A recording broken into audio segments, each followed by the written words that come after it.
Bonjour, Philippe Picard du podcast Networker Futé. Alors, aujourd'hui, dernière partie sur mes 22 réflexions pour 2022. La première et la deuxième étant déjà enregistrées sur le podcast. Alors, 15. Passer du temps hors ligne. Oui, je sais que pour les jeunes, hors ligne, ça ne veut pas dire grand-chose, mais moi j'ai vécu une époque où on n'avait pas Internet. Et oui. Donc plus vous passerez de temps hors ligne, plus vous cultiverez votre capacité à penser par vous-même. Et c'est sans doute votre travail le plus important. 16. Avoir un garde-fou. Faire soi, la maxime de Voltaire. J'ai décidé d'être heureux car c'est bon pour la santé. Elle est pour moi un garde-fou contre les excès médiatiques en tout genre, qui durent depuis quelques années maintenant, et sans doute ceux des années à venir. 17. Faire plus de ce que j'aime.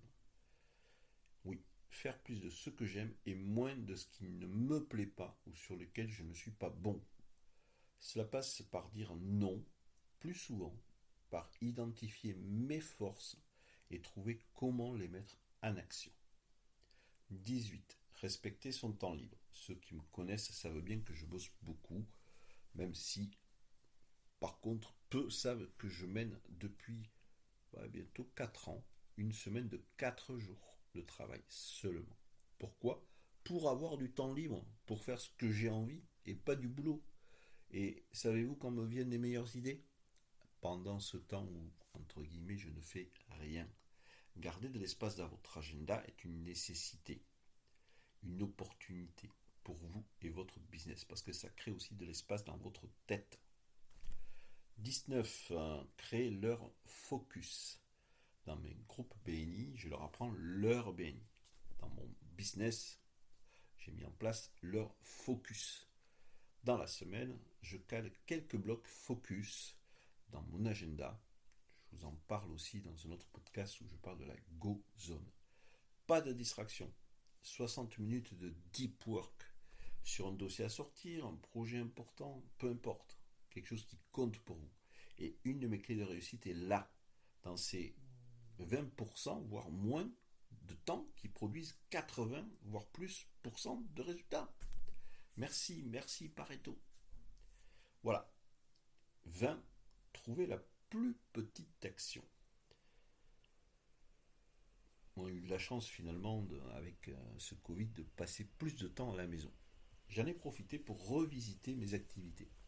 Et voici le filtre que j'utilise pour faciliter l'atteinte de mes objectifs en restant zen. Pour chaque projet important, je regarde quelle est la plus petite prochaine action qui aura l'effet le plus grand et le plus rapide si possible. Et je focalise tous mes efforts là-dessus. 21. Recycler les idées. Ah, ça, c'est une autre idée de la réussite. En tout cas, de la mienne. Recycler, détourner, mixer les idées, les concepts, les bonnes pratiques. Prenez du temps pour regarder, analyser ce qui fonctionne bien dans un autre secteur que le vôtre et trouver comment l'intégrer, l'adopter dans votre business. Les résultats sont souvent rapides et étonnants. 22. Et c'est la dernière réflexion.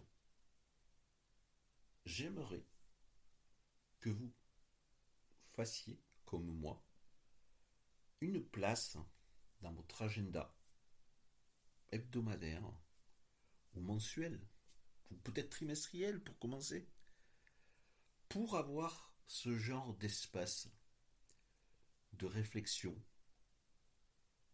de créativité finalement. Appliquez-le à ce que vous voulez, au niveau perso, au niveau pro.